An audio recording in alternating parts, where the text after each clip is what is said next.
Welcome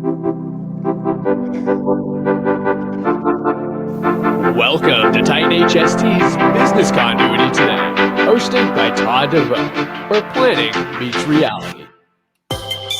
Good morning, or good afternoon, depending on where you're at. This is a good day today. So I'm Todd DeVoe, and I've been involved in responding to emergencies and disasters, since a long time, since about 1989. And I started my journey in emergency management while I was working in EMS. Started out in medical logistics, believe it or not. But since then, I've been an educator, training, and I now teach at the post-secondary level. And learning and sharing what I've learned is a passion for me, for sure. So welcome to Business Continuity Today, where together we'll continue learning. So today we're talking about chaos. Chaos. Nietzsche said one must have chaos in oneself to be able to give birth to dancing stars. And that's a very, very pleasant way of looking at things. And however, as this profession, chaos is inherent in what we do. As a matter of fact, what we're trying to do is plan for chaos, all right, and be able to respond to chaos and reduce that ability of that thing of chaos in our organization. So as you can tell, today we're starting down the journey in the realm of chaos. And what we're going to be doing is we're going to have a little series here on what chaos is, what it means, or stressors that you put on your organization, and how, as business continuity professionals and emergency management professionals, that we can help reduce that chaos and actually come out on the other side a better organization. See, today there are systems out there that help chaos flourish, right? And so all this is organization. How do you communicate with each other? How do you take a look at the crisis that you're facing right now, and what systematic way do you have to be able to handle that?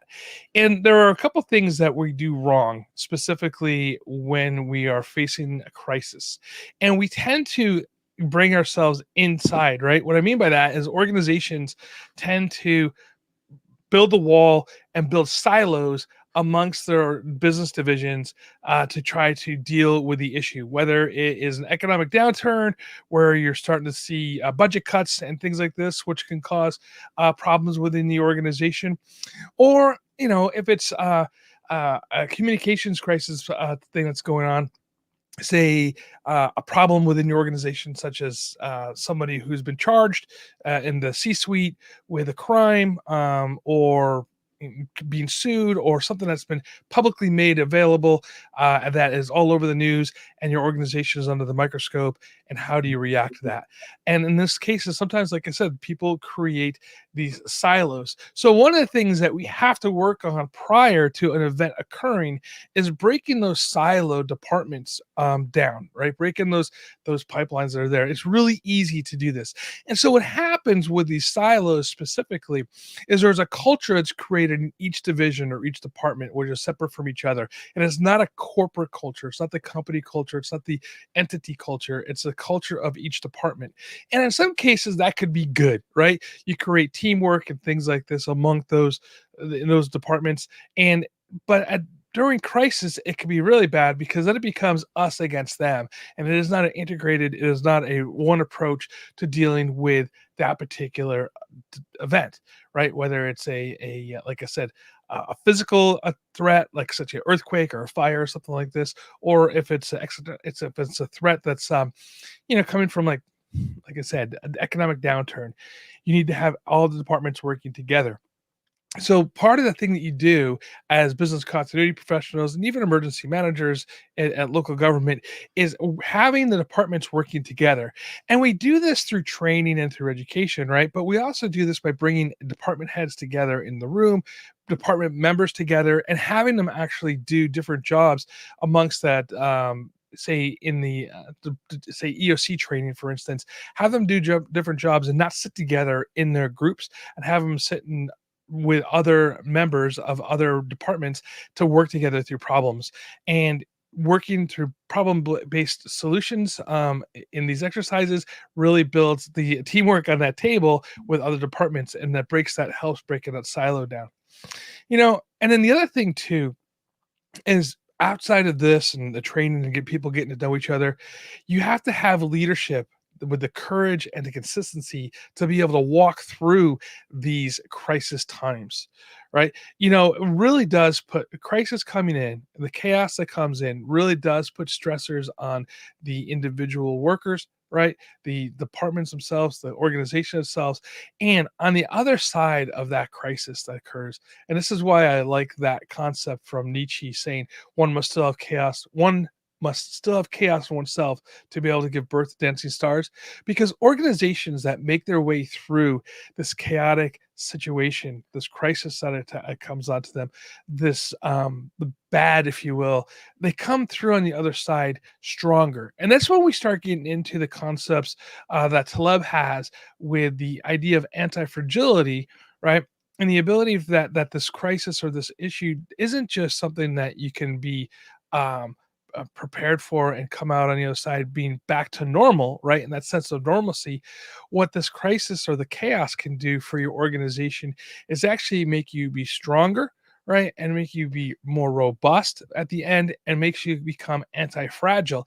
And so, as business continuity professionals and emergency managers, we must be looking at ways that we can take this chaos or the crisis and how do we mold this into something that makes us stronger. The terms that you might have heard in the past is like Forged in Fire, right? There's a TV show, right, with Forged in Fire where you can see how they take this raw steel and they put it into the heat and it melts it and the guy hammers it out and it becomes at the end of the day this very ornate looking sword or knife or whatever they're working on, and it's very sharp and it's functional, right? That's what fire does to an organization as well. That's what crisis can do to an organization as well. It puts them in, it changes them to their formate, it changes their formation from being raw and maybe unpolished into this beautiful organization that can flourish and be better. So how do you do this, right? You infuse accountability into your culture, right? Accountability for each other, not accountability where necessarily that you're going to get people in trouble, but it's accountability for each other. In the military, we talk about watching each other's back or watching each other's six, if you hear that term, right? Or be your brother's keeper. There's a reason why when we're about to go out on an exercise or a mission, we check each other out. We check each other's gear as well as our own, right? We're making sure we're good. We're making sure that our brother's good. And that's part of the culture that we do. And you need to do the same thing with the culture of your organization. Add accountability into it, but be accountable for each other as well, right? Have each department not just looking out for themselves, but looking out for the other department as well, right? Because this way, then there's trust that's built upon this. And when you go into this chaotic situation, when you go into crisis, everybody knows that each other has each other's back and that they're not trying to backstab each other. You see cultures that fall up, you see organizations that fall apart because the culture of cutthroat culture, of backstabbing culture, it's good for the individual, maybe at that particular time.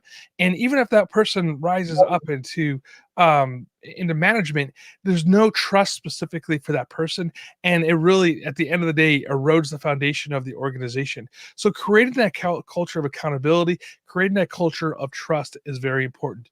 Jocko Willink talks about the idea of extreme ownership, and part of that extreme ownership is also taking care of everybody in the organization.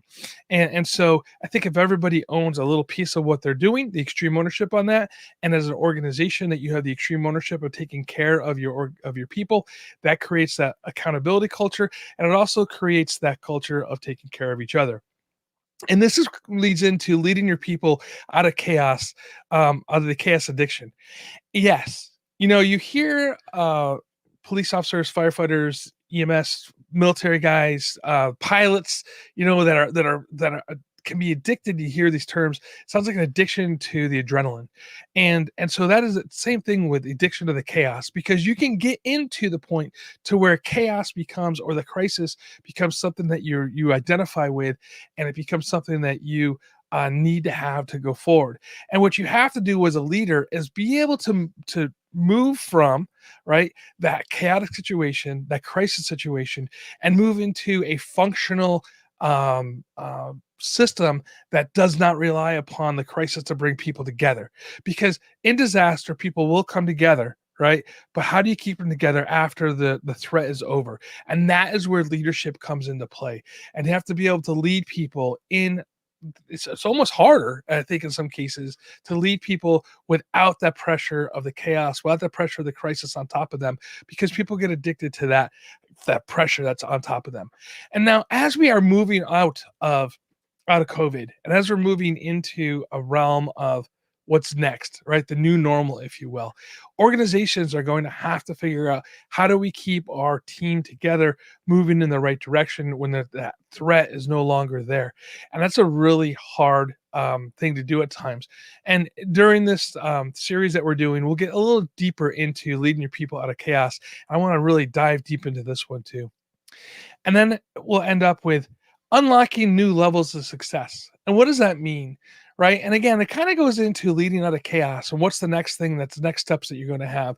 And you have to have a plan specifically written out to where you see yourself being with success. And it's not these like arbitrary 5-year plans or 6-year plans or whatever that you're putting out there, these strategic plans that you have, right? It could be as simple as going, listen, this is the problems that we had. We recognize that we came together as a team.